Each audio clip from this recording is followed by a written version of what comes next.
내가 밝고 명랑한 거를 숨겨야 한다는 거. 밝게 행동할수록 나한테 해칠까봐. 그리고 선생님한테 많이 기댔어요, 내가. 3번째 선생님, 4번째 선생님, 5번째 선생님, 6번째 선생님, 7번째 선생님, 8번째 선생님, 엄청 많은 선생님들마다 다 기댔던 것 같아요, 내가. 지쳤어요. 기대지 말았어야 되는데 기대버렸으니까. 너무 속상해갖고 모든 이야기를 다 걸어 말하려 했더니 그 선생님이 이 배신을 때리고 나갔어요. 배신 때린 것 같았어요. 내 이야기를 들어준 것보다는 나의 이야기를 지쳐서 나가는 것 같았어요. 근데 그렇게 상처를 계속 받는데 어떻게 계속 그렇게 기대했어요? 그래야지 살아남으니까.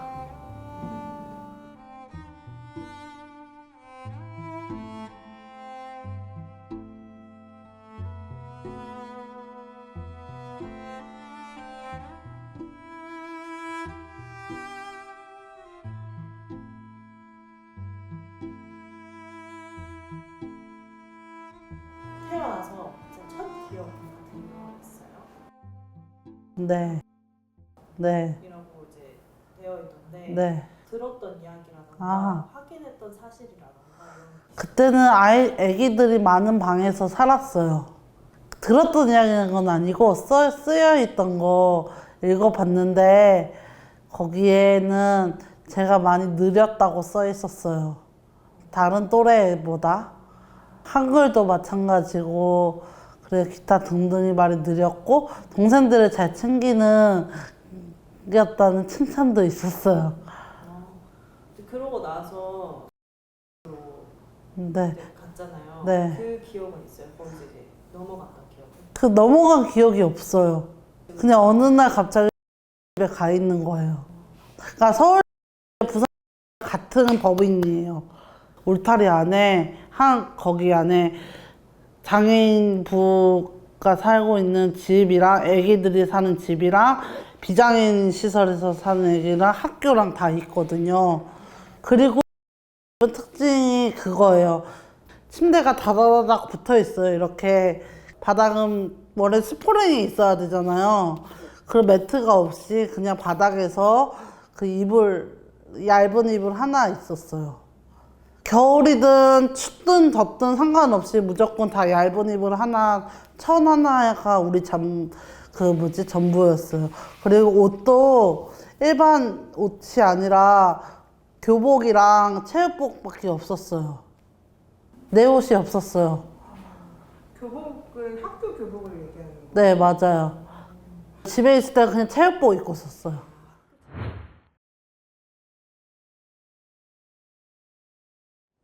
초등학교 8살 때? 8살 때 초등학교 입학을 거기서 했으니까 안에 있는 학교였어요? 아니면 밖에 있는 학교? 안에 있는 학교.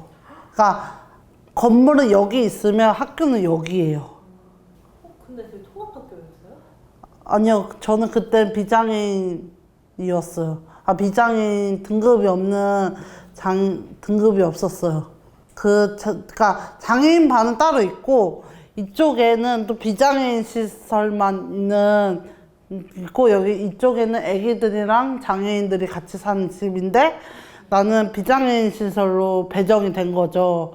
제가 비장애인 시설에 있을 때는 내가 이쪽 방에 살면 화장실을 쭉 가서 화장실은 재래식 화장실이었고 신인들 이제 새벽에 미사 드리러 가잖아요. 축구부 언니들이 우리를 돌보러 올라와요. 내가 그때 화장실 왔다 갔다 하다가 못 사갖고 너무 무서워서 못 사서 잤는데 거기다 오줌을 쌌잖아요.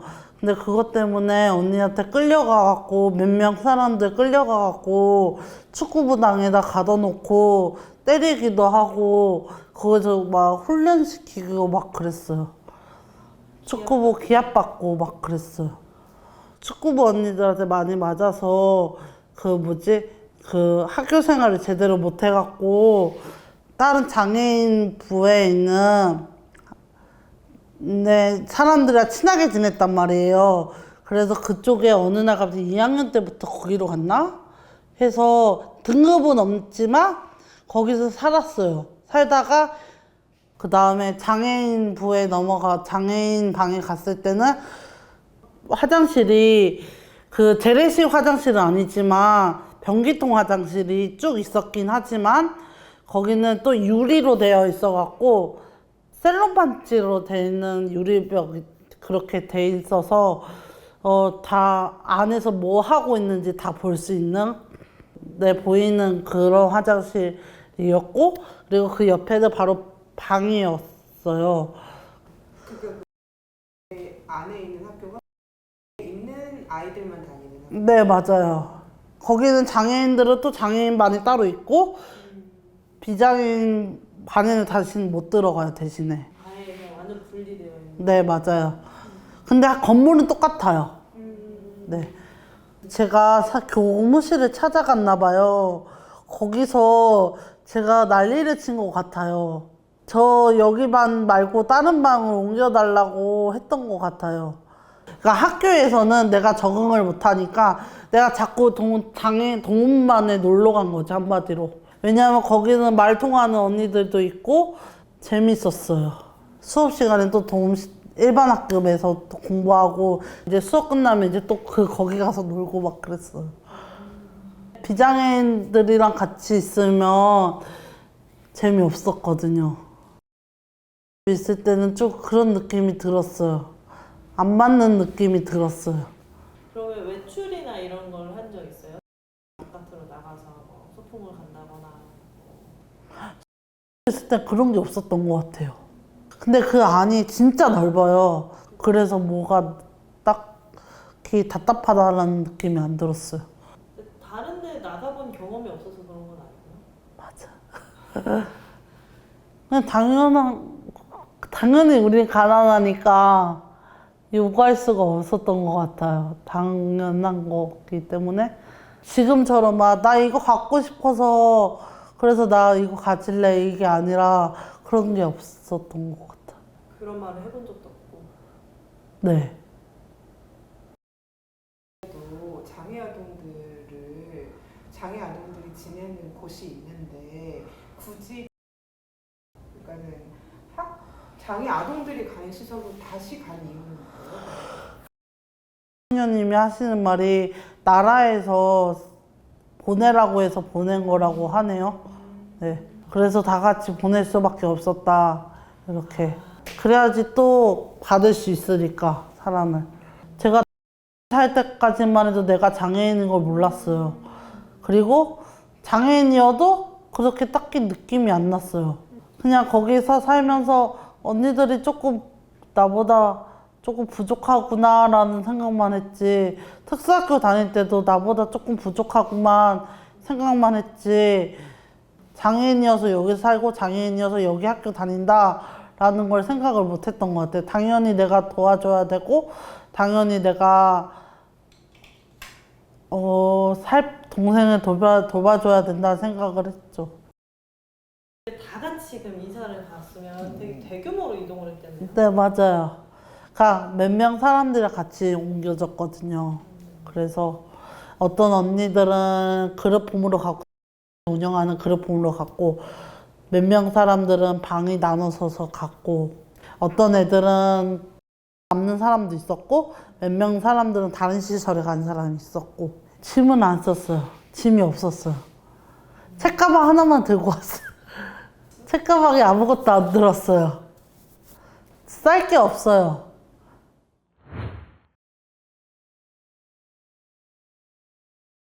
스케줄이 너무 많아요.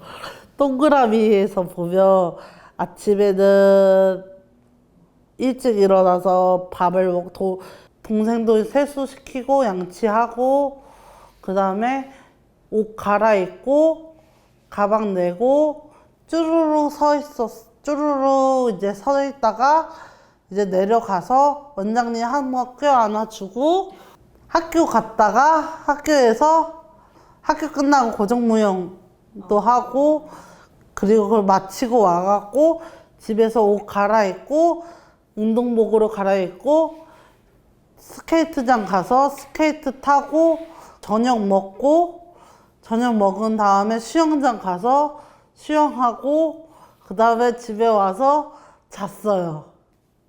근데 그 학교는 안에 있는 학교인 거 아니에요? 네, 맞아요. 근데 그 가정에 살고 있는 집을 뭐라고 하죠?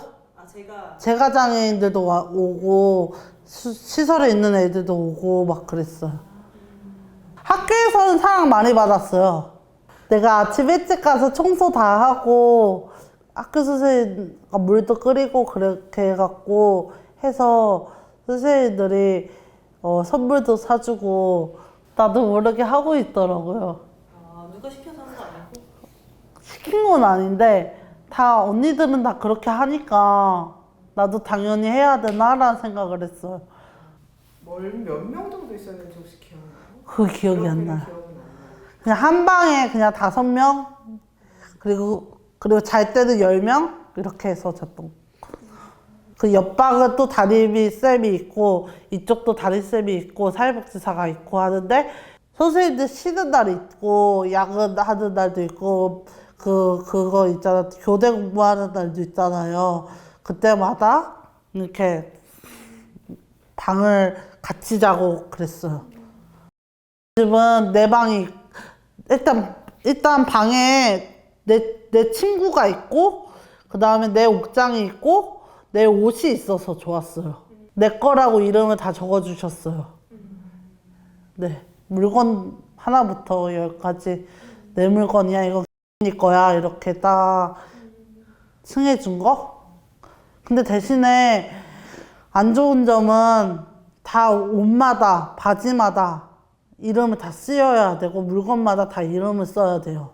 우리가 옷을 어떻게 빨래하냐면 그 모든 옷을 다 어떤 통에 파란 통에 다 담으면 그거를 요일매를 맞춰갖고 밑에 내려가서 식당 옆에 그게 있거든요. 세탁방이 있거든요. 그래서 세탁방에 넣으면 거기서 다 세탁하고 말려서 그게 올라오면 그거를 다 분리시켜갖고 개거든요.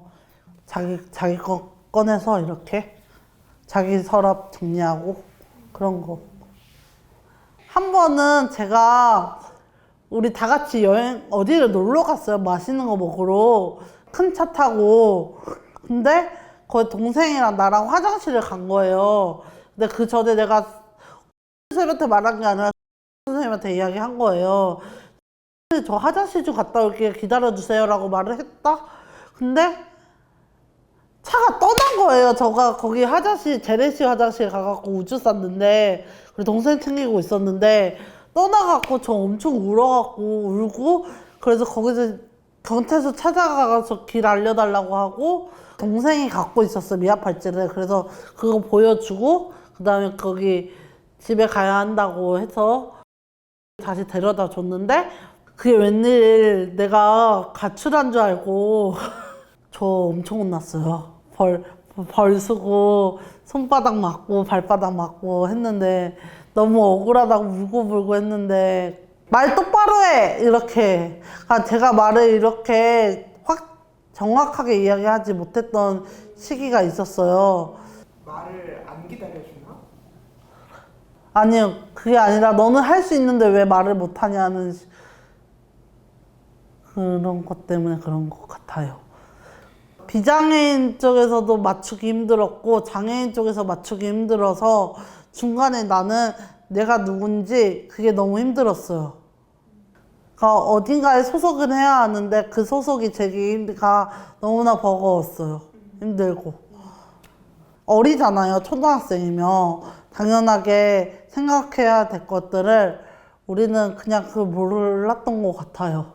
당연하게 선생님들이 우리를 챙기고 살피고 그리고 우리가 동생을 돌보지 않아도 되는 것들 언니들 돌보지 않아도 되는 것들을 그렇게 당연하게 생각해야 되는 것들 오히려 선생님들이 나를 챙겨야 하고 오히려 선생님들이 우리를 살펴야 하고 그런 것들 있잖아요. 지금 와서 생각하는 것들은 근데 그것들을 못 누렸던 것 같아요. 그러면은 그렇게 운영하는 이유가 뭔 것 같아요? 사회복지사 선생님들이 서류 일 하느라 바빠서, 나보다 자기가 심한 사람을 더 살피느라 바빠서. 그러면은 있을 때 주말에는 위탁가정 갔다고 했잖아요. 네. 그거는 어떻게 그렇게 가는 거예요? 잘 모르겠어요. 어느 날 갑자기 주말마다 가게 됐어요. 처음에 갔던 날은, 우와, 이런 집이 있네. 이런 생각? 한 집에 또 방이 3개가 있고, 거실 있고, 주방 있고 있는 집이 있는 걸 처음 가봤잖아요. 너무 신기했어요. 화장실도 있고, 화장실에 또 욕조가 있는 것도 신기했어요. 가족 좀 찾아보고 싶다거나 뭐 엄마 아빠가 누군지 너무 궁금하다거나 이런 사- 거. 네, 찾을 생각을 조차도 못했죠. 왜냐면 엄마 아빠는 있는데 엄마 아빠가 위탁가정 엄마가 우리 엄마 아빠인 줄 알았어요. 그러면 엄마랑 아빠는 나를 왜 안 데리고 살지? 이런 생각은 안 해요. 그래서 저는 왜 나는 내 방이 없고 왜 나는 맨날 시설에 가야 되지? 이런 생각?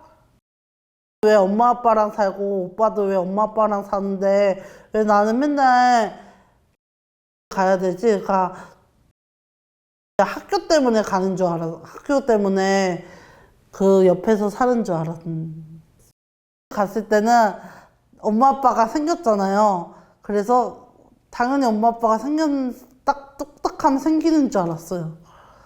그 가정이 실제 내 그 가족이 아니다라는 건 언제 알았어요? 그러면? 그래서 이제 나오고 그룹홈으로 다른 기관에 있는 그룹홈으로 가면서 알았어요. 엄마가 그때부터는 지원을 할 수 없다고 해서. 이사 간 데서 전화를 사용할 수가 없었어요. 전화를 못 했죠. 그럼 자연히 끊어졌어요, 자연스럽게.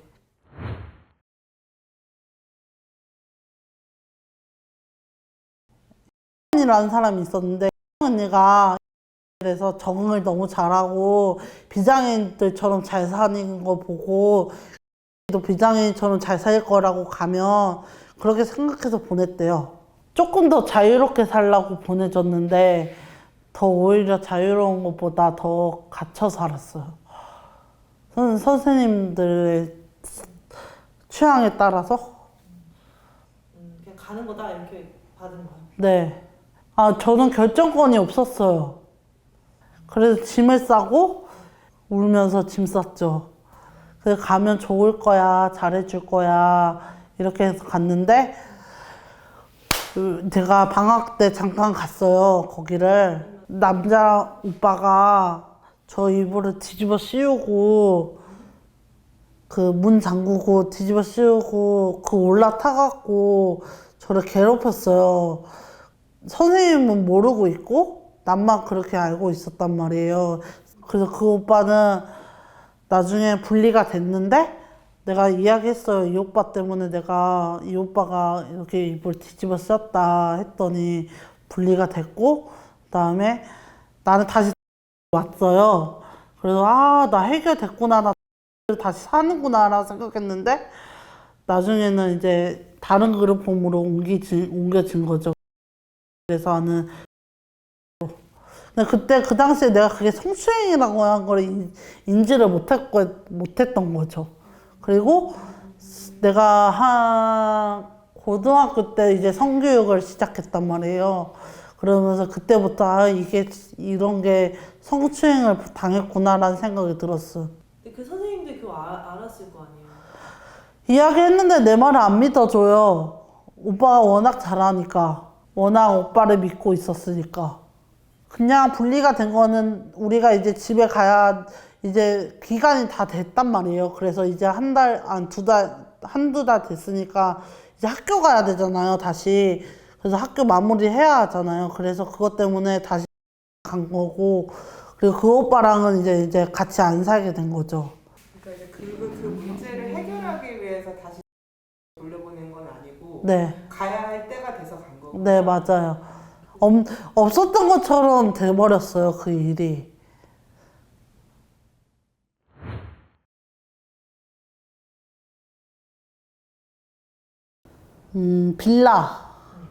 빌라에 방 3개, 화장실 하나, 그리고 교사방 하나, 우리가 쓰는 방 2개. 5명, 6명?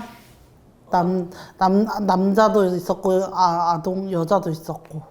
그럼 그 집에는 성별 분리가 되진 않았나요? 그 당시에는. 그러니까 6학년 때 전학 갔잖아요, 제가. 그럴 때는 애들도 계속 바뀌고, 선생님도 바뀌고 그랬거든요. 그래서 안정이 안 된 상태였고, 6학년 때부터 고등학교 3학년 때까지. 쭉 있었고 네, 그 중간중간 사람들이 계속 바뀌었던 거고 네, 맞아요. 또 일상의 관리라던가 어떤 규칙이라던가 뭐, 계속 바뀌었죠. 그 선생님이 바뀔 때마다. 반찬 같은 건 선생님이 다 해주셨어요. 근데 챙겨 먹는 건 내가 챙겨줬어요, 애들한테. 그리고 가끔 선생님은 이제 주말에, 복지관 가는 날이 정해져 있어요. 그러면 그날이면 내가 밥 챙겨줘야 돼요. 내가 돌봐줘, 이렇게 하고 그냥 나한테 맡기고 가는 거죠. 일과 아침에 일어나서 동생들이랑 언니들 챙겨서, 언니는 이제 를 다녔었어요. 버스가 있잖아요. 그래서 버스 타는 데까지 데려다 주고, 버스 타서 빠빠이 하고 동생들을 챙겨서 같이 학교 가서 있다가 반 데려다 주고, 그리고 나도 반에 올라가서 그 수업 끝나고 이제 걔는 방과후 하고 있을 때 나는 방과후 끝나고 그때까지 기다렸다가 같이 공부방 갔다가 왔어요. 중학교 때도 언니를 또 갈 때 학교 데려다 주고, 나도 그 데려다 주고 바로 초등학교 데려다 주고, 그다음 다니는 중학교에 가고, 도움실에서 이것저것 프로그램 많이 했어요. 그러면 그 과정에서 선생님은 뭐 하셨어요? 그 사회복지사 선생님? 서류 작업. 그 학교 등교를 다 그냥 혼자서 지원을 한 거예요? 네. 학교도 싫었고 집도 싫어갖고, 나를 엄청 때렸을 때, 그때 어떤 학교 선생님이 내 몸에 멍든 자국들 보고 수상해갖고 계속 이것저것 찍어 놓기도 하고 해갖고, 그거를 이제 한 몇 시간 동안 앉혀놓고 밤늦게까지 이야기 시켰거든요. 근데 내가 말을 못했단 말이에요. 아예 안 했어요. 근데 그 말을 하게끔 만들어갖고, 복지관에서 왜 이런 일이 생겼는지에 대해서 물어봤단 말이에요. 그래갖고 그 선생님은 그냥 자기가 그런 적이 없다고 하면서 그냥 뭐라고 하지? 그냥 그만두시고 나는 다른 집에 잠깐 가 있다가 그 선생님 그만두니까 그 선생님 올 때 내가 다시 그 집에 들어가게 됐단 말이에요. 근데 선생님은 무조건 나를 거짓말쟁이로 몰아내는 거예요. 그래서 그 선생님은 더 엄하셨어. 때리지는 않는데 좀 자기 틀에서만 노는 걸 좋아해요. 완전 통제. 네, 통제. 그래갖고 그렇게 해서 산지 1년, 2년 정도 살았던 것 같아요. 그러면 그 두 번째 선생님 네. 맞았다고 했잖아요. 네. 당연히 그게 언제예요? 시기로 치면? 졸업하고 중학교 때쯤? 그 선생님 진짜 대빵 무서웠어요. 맞았을 때는 피멍들도록 맞았어요. 저를 많이 구타했어요. 때렸어요. 때리고 주걱인데 고추장 만드는 주걱, 나무 주걱으로 얼굴을 많이 때렸어요. 그래서 여기가 많이 부었어요. 엉덩이도 피 터지게 맞고 막 그랬어요. 근데 이유를 모르겠어요. 그래서 너무 답답해요. 근데 내가 아마 잘못을 해서 그랬는데 동생들 똘봐서 그런 것 같기도 하고. 근데 동생들을 돌봐야 할 책임이 있는 건 아니잖아요. 맞아요. 동생들이 사고 칠 때마다 그랬던 것 같아요. 그리고 동생들도 많이 맞았어요, 나보다. 그리고 남동생 한 명이 더 있었는데 그 동생은 뚝하면 정신병원에 입원시키고 그 선생님이 그랬던 것 같아요. 그리고 걔가 헛소리 한다고 그런 식으로 정신병원에 입원시키기도 했었어요. 그렇게 선생님이 그렇게 걔를 피멍들도록 막 때렸던 것 같아요.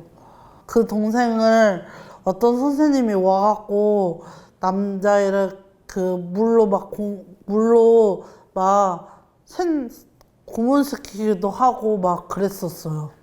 저도 이해가 안 돼요. 왜 그랬는지. 생각하면 어떤 사람이었던 것 같아요? 그냥 밝은 사람이긴 하지만 숨겨야 하는 거? 내가 밝고 명랑한 거를 숨겨야 한다는 거. 밝게 행동할수록 나한테 해칠까봐. 사람들이. 날 드러내지 않으려고. 네. 그리고 선생님한테 많이 기댔어요, 내가. 3번째 선생님, 4번째 선생님, 5번째 선생님, 6번째 선생님, 7번째 선생님, 8번째 선생님, 엄청 많은 선생님들마다 다 기댔던 것 같아요, 내가. 지쳤어요.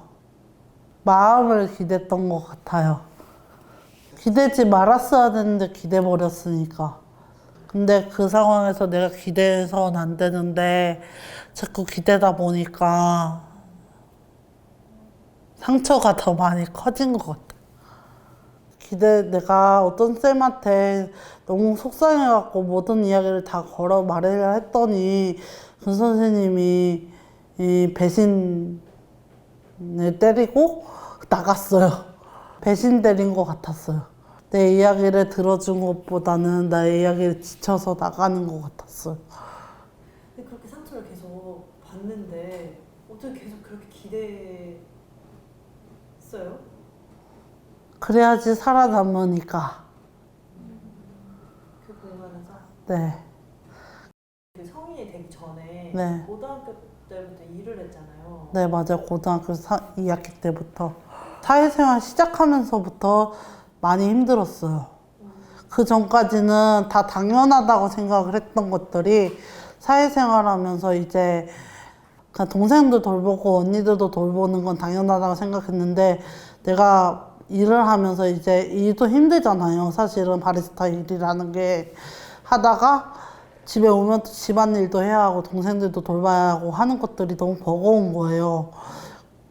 버겁고 힘들었어요. 복지관에서 운영하는 사회적 기업에 1이 있고 2가 있어요. 1호점. 2호점이 2대에 있었단 말이에요. 근데 그게 지금은 없어졌지만 그 당시 2년 동안 거기서 일을 했던 거예요, 내가. 3년 동안. 그런 것도 우리는 파트타임 그런 거 다 계산해서 해야 하는데 계속 남만 봐달라고 하고 내가 계속 그랬거든요. 그래서 그런 것들이 안 맞았어요.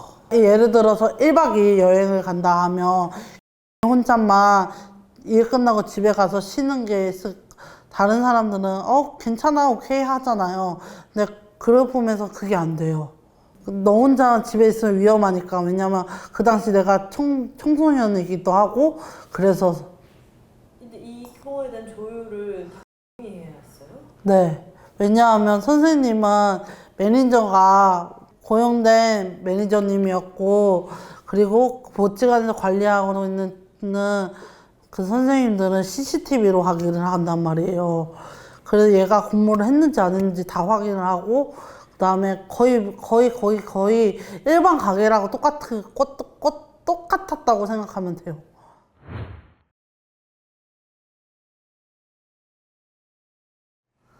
졸업을 하고 이제 성인 그룹홈으로 옮겨야 되잖아요. 네.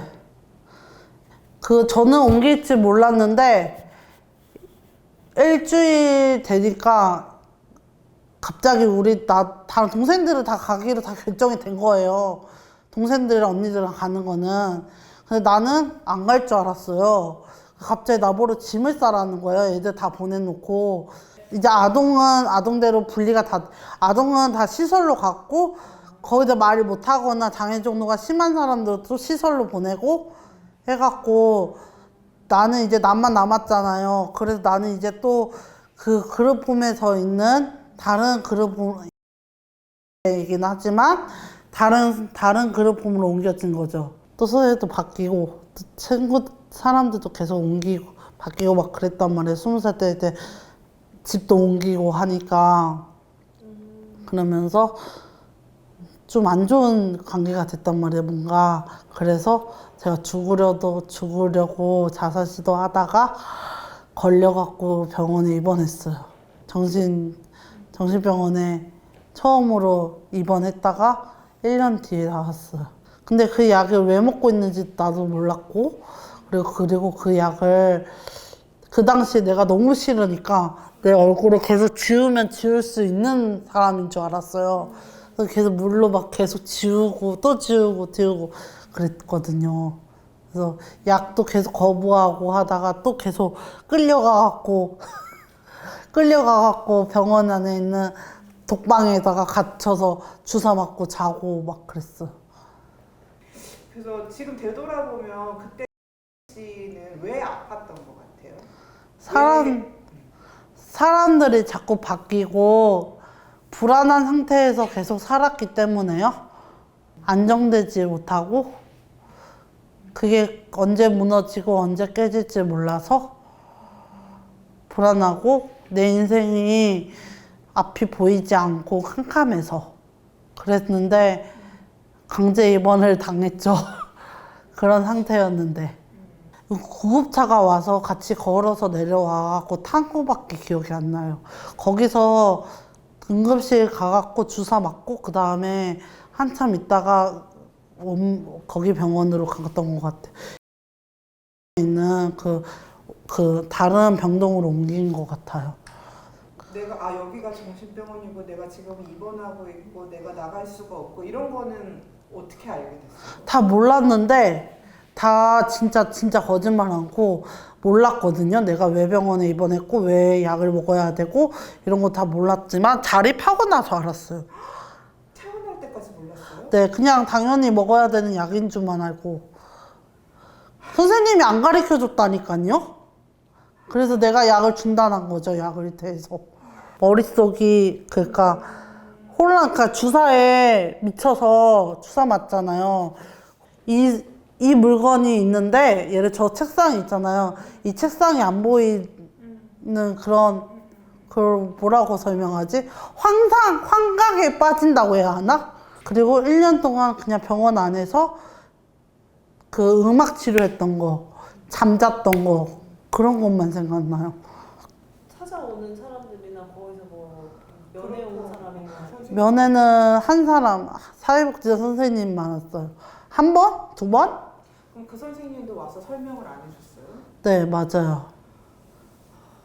그리고 내가 태어날 적에 그 선생님이 또 그만두셨더라고요.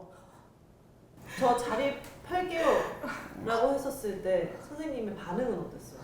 23살 전에 꼭 자립할 것이다 선언했어요. 그래서 사람들 올 때마다 선생님들한테마다 나는 23살에 자립할 거예요. 딱 이렇게 이야기 계속했어요. 왜냐면 3년만 버티고 나갈 거라고. 안 된다고 처음에 했죠. 근데 이제는 그래 해라 이랬죠. 그래서 대신에 조용히 나가라 했는데 나 나오고 나서 줄줄줄줄 또 나온 거예요, 몇 명이. 그래서 그 사람들이 이제 나오면서 사고도 치고 막 그랬던 여러 가지 일들이 있었는데 나도 그랬고 그래서 관리하기 힘드니까 애들을 그냥 내보낸 거예요. 나는 잘 살 줄 알고 내보냈고 사실은. 근데 몇 명 사람들은 이제 관리하기 힘드니까 내보냈어요, 그냥. 정착금도 받지 못하고 나왔어요. 왜냐하면 시설로 보지 않기 때문에. 근데 지금은 그룹분도 시설로 보기 때문에 정착금 나온다고 하네요. 근데 나 때는 정착금도 못 받고 나왔어요. 혼자 스스로 다 알아봤어요. 집도 LH도. 그리고 집은 볼 때 선생님이 분명히 와준다고 해서 8시에 맞췄거든요. 그래서 8시에 맞췄는데 선생님 회의 때문에 안 된다고, 안 간다고 해서 나 혼자 사인하고 오라고 해서 사인하고 왔어요. 미리 알았더라면 도배도 해서 더 거기를 더 예쁘게 꾸며서 살 수 있었는데 내가 그걸 놓치고 살았고 집에 너무 사람들을 많이 불렀어요, 내가. 그러니까 부른 건 아니고 김땡땡이 계속 우리 집에 친구들 부르고 그러다가 우리 집에 도둑이 맞았는데 그게 너무 버거워서 내가 도망쳐 나갔어요. 뛰쳐나왔어요, 밖으로. 그래서 그 우연히 언니를 만났고 언니가 걔 이상하다고 생각해서 언니한테 이야기해갖고 언니랑 같이 셋이서 병원 가서 일단은 수면제 약을 먹이러 갔는데 내가 의사 선생님한테 입원하고 싶다고 했다고 그러더라고요. 어떤 상태였었는데 병원에 데리고 간 거예요? 내가 말을 끊임없이 계속했대요. 언니는 그 예전에 계셨던 사람. 그 사람은 예전에 자리 캠프 갔을 때 만났어요. 어떤 그 그룹홈에 몇 명 지도에서 몇 명 불러갖고 갔다 오라고 해서 사인하고 갔다 왔는데 우연히 언니가 지금 그 당시에는 계셨거든요. 있을 때 내가 회의하는 그 구경을 하러 갔는데 거기서 만난 거죠. 그거 준비하고 있을 때 150만 원만 벌었으면 좋겠다라고 한테 이야기해서 알겠다고 해갖고 그때부터 이제 정리하고 거기 가게 된 거죠. 거기서 일을 열심히 했다고 생각했지만 그때 완전 난리가 났었죠. 가서 맨날 졸고, 그러니까 밤에 못 자니까 나가서 놀다 보니까 못 자니까 계속 거기서 졸음이 오고 그러면서 이제 이게 나중에 알고 보니까 아파서 그랬던 것 같아요.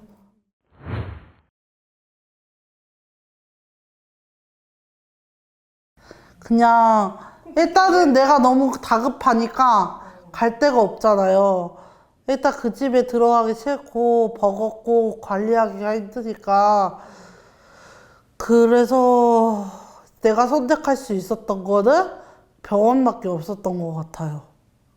약을 4번 정도, 3-4번 먹었다면 지금 한 번 먹어요.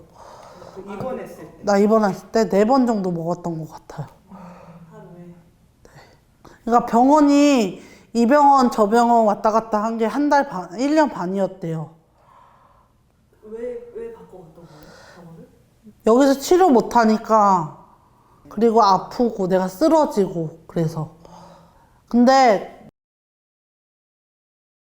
전화를 자주 해줬어요 나한테. 그 뭐지?